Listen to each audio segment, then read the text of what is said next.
Ναι, συγγνώμη, τι είναι εκεί? Παρακαλώ, τι θα θέλατε? Για ραδιοφωνικό σταθμό, δεν ξέρω αν πήρα σωστά. Για ραδιοφωνικό σταθμό καλά πήρατε. Καλά πήρα. Για εφημερίδα πατήστε 1. Για τα εφημερεύοντα το 3. Όχι. Για εξωτερικά ιατρία το 4. Ήθελα να σας πω λιγάκι κάτι. Ακούω πρώτη φορά το σταθμό. Για να μου πείτε λιγάκι κάτι πατήστε το 6. Για να μου πείτε λιγάκι κάτι πατήστε το 6. 6. Συγγνώμη να το βρω λίγο γιατί...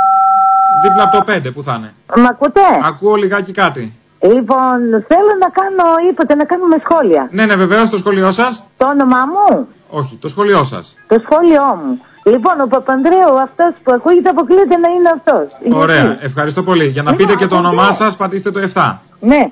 7 και όνομα. 6, 7. Το πάτησα. Όνομα. Μήνα. Ωραία. Τι πήσα, συγγνώμη. Για να μου πείτε τι ψηφίζετε, πατήστε το 8. Τίποτα δεν ψηφίζω.